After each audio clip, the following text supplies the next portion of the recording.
I uncovered a riddle carved into my grandfather's cane, and the answer explained why his will was just a distraction. When Grandpa died last month, the family vultures descended faster than I could process my grief. His funeral wasn't even over before my Aunt Bernice cornered me in the cemetery parking lot, mascara streaking down her cheeks in what I knew were calculated tears.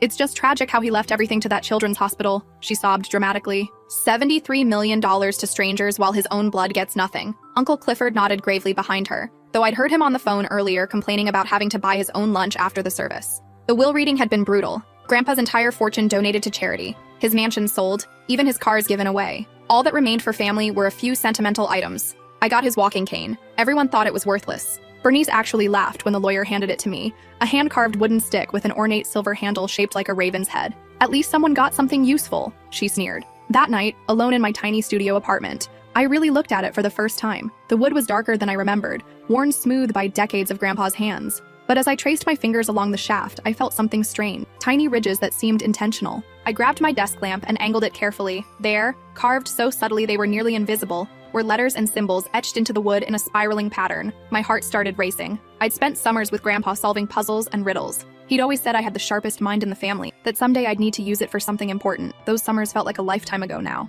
I was 8 when Mom first dropped me off at his estate for 2 weeks while she dealt with her divorce. Grandpa had seemed ancient to me then, this tall man with silver hair who walked with a carved stick and kept pet ravens in a huge aviary behind his house. But he'd treated me like an adult from day one. While other grandparents might have put on cartoons or bought me toys, Grandpa introduced me to chess, cryptography, and logic puzzles. We'd spend hours in his library working through riddles he'd collected from around the world. "The mind is a muscle," he'd tell me, moving a chess piece. "Most people let it go soft. But you, Catherine, you have something special up there. Promise me you'll never stop exercising it." I'd promised, not understanding then that he was preparing me for something far more serious than childhood games. I spent hours transcribing every mark on the cane. The carvings formed words when read in sequence. "Where ravens rest and memories keep, past the garden's thorny sweep, 7 stones mark sacred ground. What was lost shall now be found." Below that, a series of numbers, 47.6372, 1174265, coordinates. I Googled them immediately. They pointed to a location in Spokane, Washington, exactly where Grandpa's old estate was located.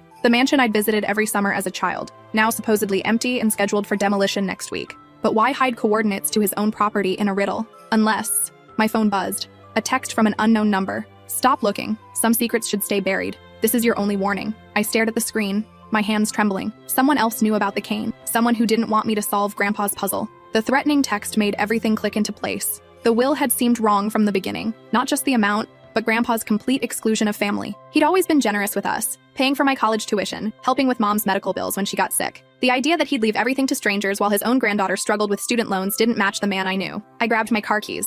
If someone was threatening me, it meant I was onto something big, something worth protecting, something that made a $73 million donation look like pocket change. The drive to Spokane took 14 hours.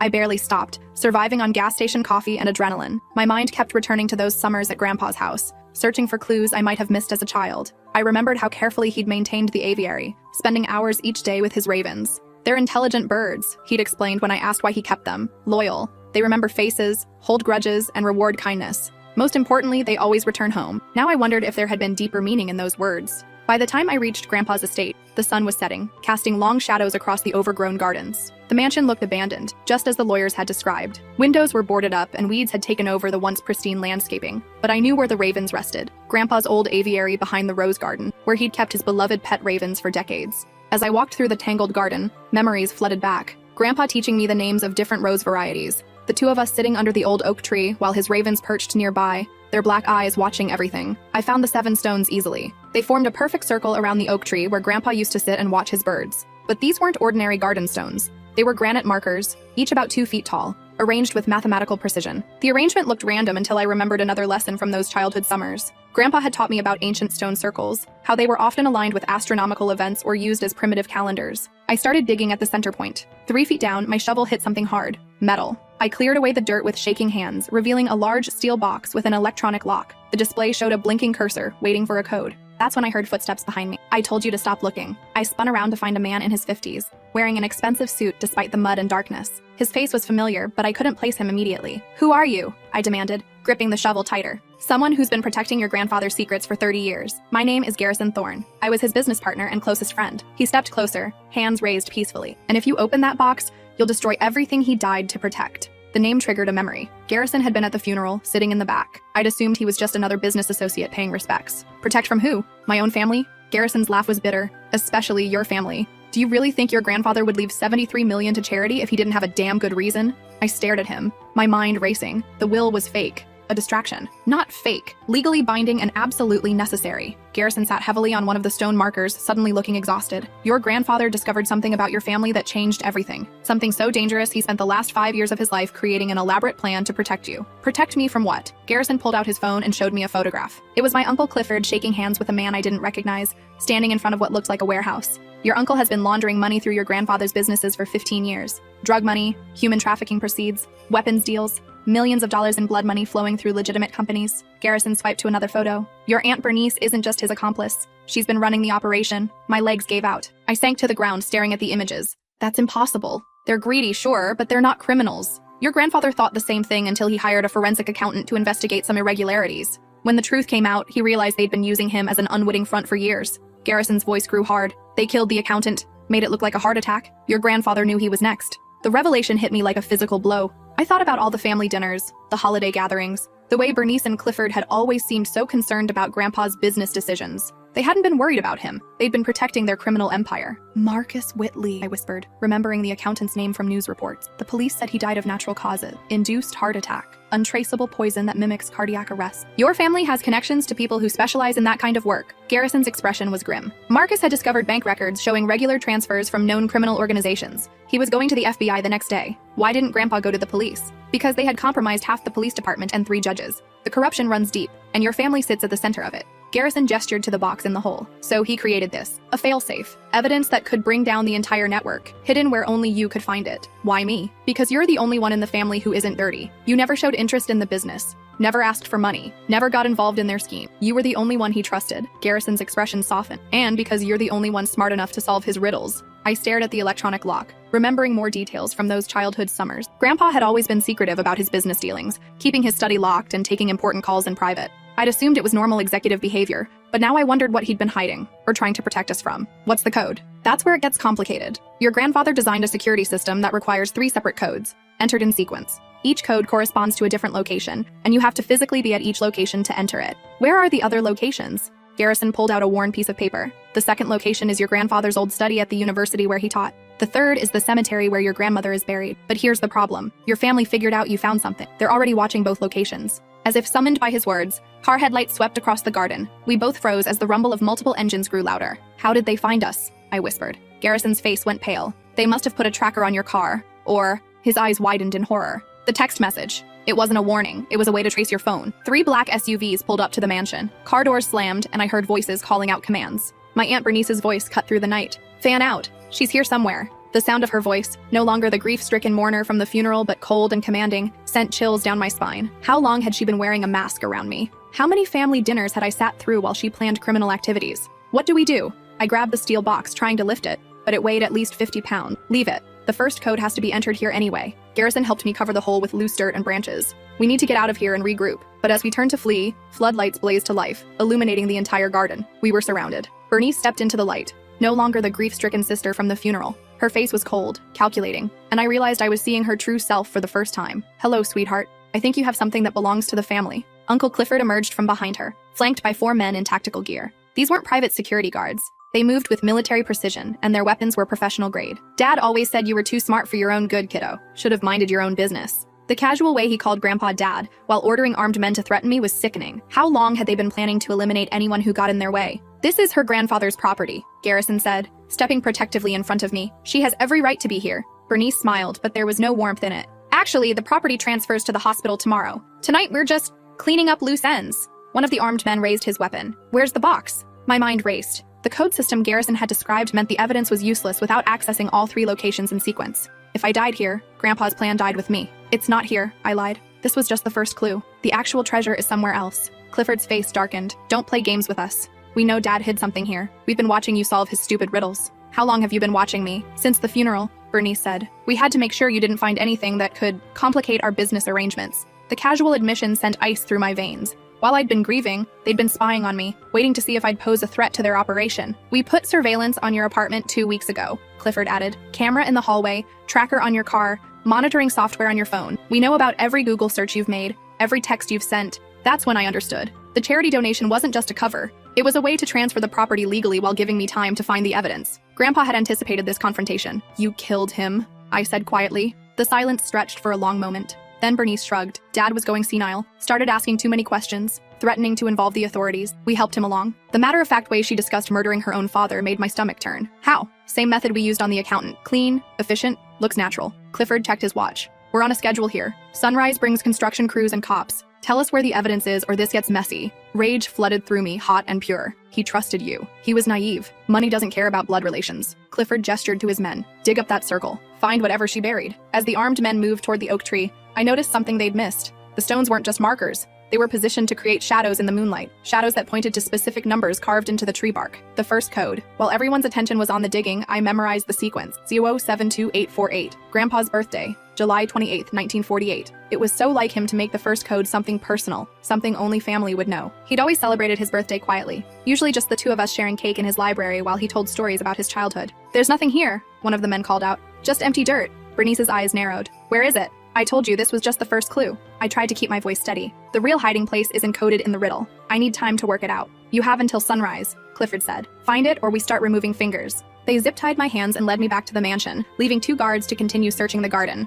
Garrison was unconscious, a purple bruise spreading across his temple where one of the men had hit him. Inside the mansion, they locked me in Grandpa's old library. The room was exactly as I remembered. Floor-to-ceiling bookshelves, the old leather chair where he'd read me stories, his chess set still arranged on the side table. But now I noticed details I'd missed as a child. Hidden compartments in the desk, books that weren't quite flush with the others on the shelves. A portrait of Grandma that hung slightly crooked. The chess set caught my attention. The pieces were arranged in a specific pattern that didn't match any normal game position. It was another puzzle. White king on e1, black queen on d8, rooks positioned to create specific angles. I'd seen this configuration before. Grandpa had shown me this exact setup during one of our lessons, calling it the sacrifice gambit. The solution required sacrificing your most powerful piece to protect the king, just like he'd sacrificed his entire public fortune to protect me. I straightened the portrait and found a hidden safe behind it. The digital lock was identical to the one on the buried box. I entered the code I'd memorized, 072848. The safe clicked open. Inside was a letter in Grandpa's handwriting. "My dearest granddaughter, if you're reading this, then my worst fears have come true. Your aunt and uncle have shown their true colors,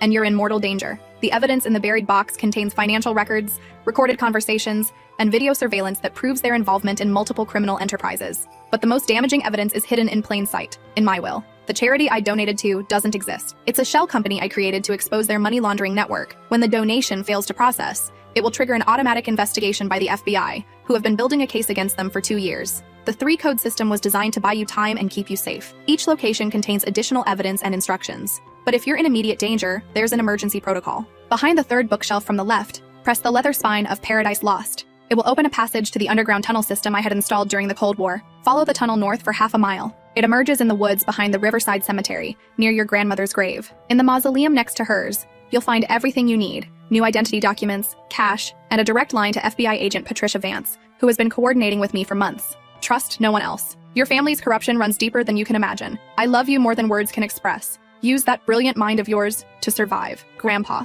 I heard footsteps in the hallway. Dawn was still hours away, but I couldn't wait any longer. The tunnel system explained so much about Grandpa's behavior over the years. His insistence on renovating the basement for storage, the way he'd sometimes disappear for hours without explanation. He'd been building an escape route, preparing for the day when his criminal family would turn on him. I found the book he'd mentioned and pressed the spine. A section of the bookshelf swung inward, revealing a narrow stone tunnel lit by emergency lighting. As I crawled into the passage, I heard the library door crash open behind me. "She's gone," Bernice's voice echoed through the hidden opening. "Find her." The tunnel was cramped and cold, but Grandpa had maintained it well. Emergency supplies were stocked every 100 yards. Water, blankets, first aid kits, even a change of clothes. He'd really been planning for this scenario. The walls were lined with photographs and documents, evidence he'd been collecting for years. Pictures of Bernice meeting with known drug dealers, financial records showing Clifford's involvement in human trafficking, audio transcripts of phone calls discussing bribes and murders. The scope of their criminal empire was staggering. They'd infiltrated city government, law enforcement, and the judicial system. Money laundering was just the beginning. They'd been involved in everything from drug trafficking to political corruption to contract killings.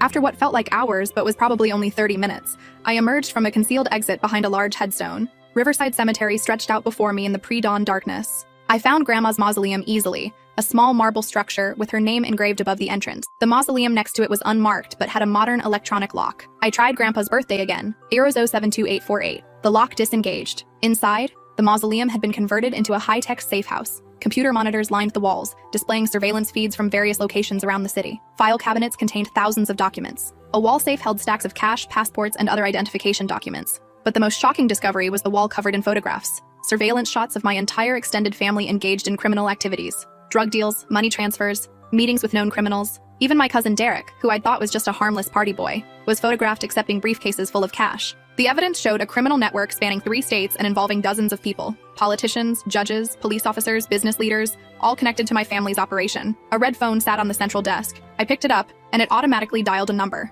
"Agent Vance here. This is Catherine Morrison. My grandfather said to call you." "Thank God. We've been waiting for your call. Are you safe?" "For now. But they're looking for me. We know. We've been monitoring their communications. A tactical team is already en route to your location." Agent Vance's voice was calm but urgent. "How much of the evidence have you accessed?" "I found some documents in the library safe and I'm in the mausoleum now. But the main evidence is still buried at the estate." "Don't worry about that. We've been building a parallel case for 2 years. Your grandfather's evidence is the final piece we need, but we have enough to move forward either way." Through the surveillance monitors, I watched black vehicles surrounding the cemetery. But these weren't my family's SUVs. They were FBI tactical vehicles. "I can see you arriving," I told Agent Vance. "Good. Stay exactly where you are. We'll come to you." Within minutes, I heard a gentle knock on the mausoleum door. A woman in her 40s wearing an FBI windbreaker stood outside, flanked by 2 agents. "Catherine, I'm Patricia Vance. You're safe now." As we walked toward the waiting vehicles, Agent Vance explained what had been happening behind the scenes. "Your grandfather contacted us 3 years ago when he first discovered the money laundering. We've been working together ever since, gathering evidence and building a case. The fake will, the charity donation, the riddle on the cane,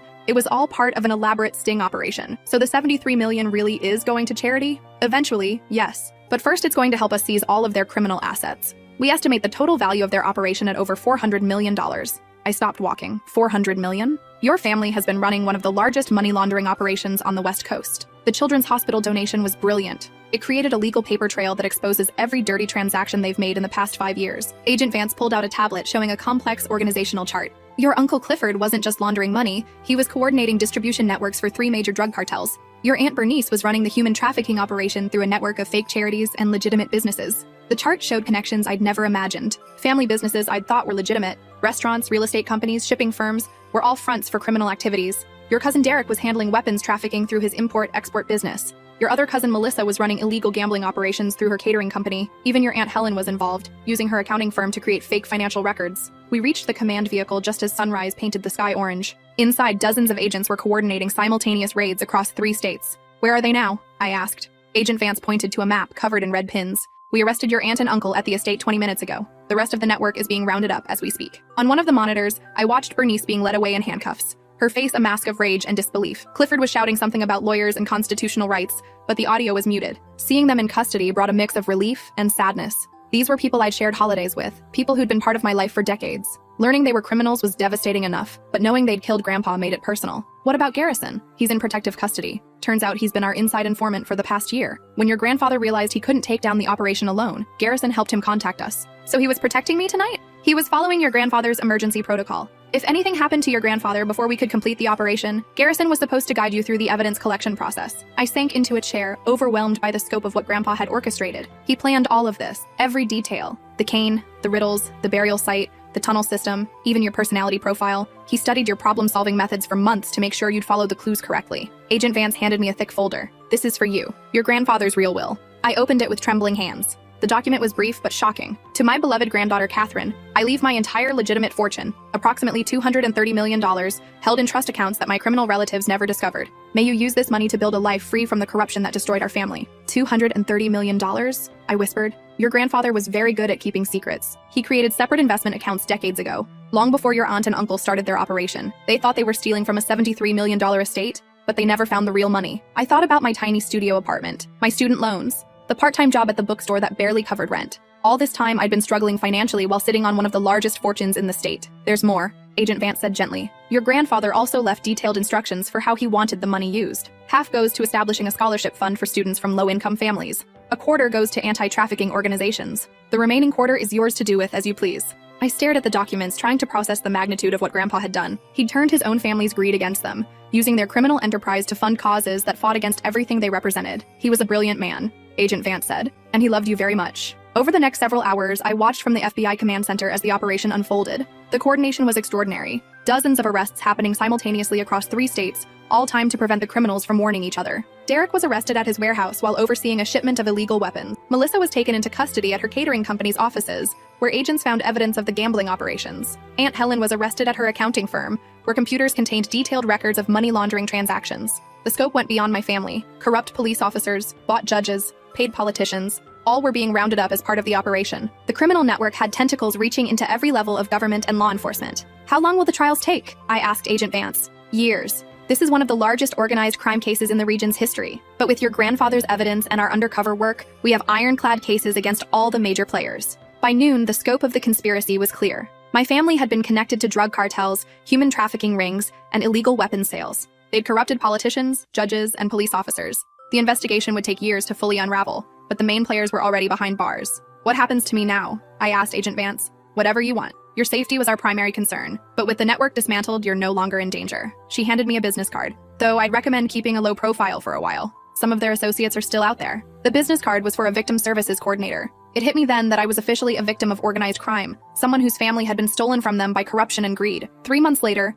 I stood in the chapel at Riverside Cemetery for my grandfather's second funeral, a private ceremony for the man who'd saved my life and the lives of countless victims of his family's crimes. Garrison was there, fully recovered and helping coordinate the asset liquidation process. Agent Vance attended with several members of her team. A representative from the Children's Hospital came to thank me personally for the donation, but mostly it was just me saying goodbye to the grandfather I'd never fully understood until now. The first scholarship recipients were there too, 12 students from low-income families who would now be able to attend college because of Grandpa's sacrifice. Meeting them had been emotional, seeing the impact his plan would have on future generations. I'd moved out of my studio apartment into a modest house on the outskirts of town. Nothing flashy. I'd seen what money could do to families, but comfortable, safe, and private. The house had a library where I'd recreated Grandpa's chess set, positioning the pieces in the same sacrifice gambit configuration he'd shown me as a child. It served as a daily reminder of the lesson he'd taught me. Sometimes protecting what matters most requires sacrificing everything else. The scholarship fund was already helping 12 students attend college. The anti-trafficking organizations were using their donations to rescue victims and prosecute criminals. And I was slowly learning how to manage a fortune that I'd never asked for,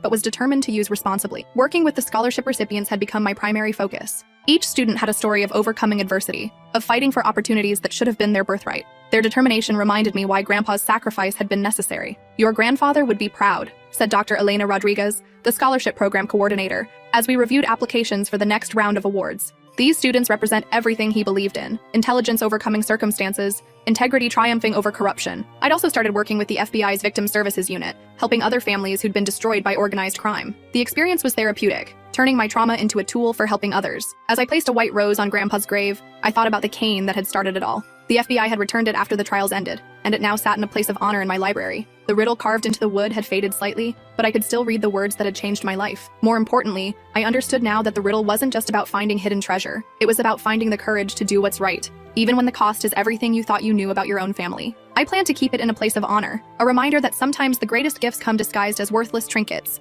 and that true family isn't defined by blood, but by the people willing to sacrifice everything to protect those they love. The trials had been difficult to watch. Seeing Bernice and Clifford in orange jumpsuits, hearing the evidence of their crimes, watching them try to justify murdering their own father, it had been heartbreaking and infuriating in equal measure. Bernice received life in prison without parole for her role in multiple murders and human trafficking operations. Clifford got the same sentence for drug trafficking and conspiracy to commit murder. Derek, Melissa, and Helen received sentences ranging from 15 to 25 years. But the most satisfying conviction was for Grandpa's murder. The FBI had found traces of the poison in tissue samples taken during his autopsy, and phone records showed Bernice and Clifford coordinating with the assassin on the day he died. During victim impact statements, I'd addressed the court directly. My grandfather spent his final years orchestrating one of the most complex justice operations in the state's history, all because he discovered that the people he loved most had become the very evil he'd spent his life fighting against. These defendants didn't just commit crimes, they betrayed the most fundamental bonds of family and trust. The judge had been visibly moved by the case. In 30 years on the bench, I've never seen such a systematic betrayal of family trust combined with such elaborate criminal activity. The defendants showed no mercy to their victims, including their own father,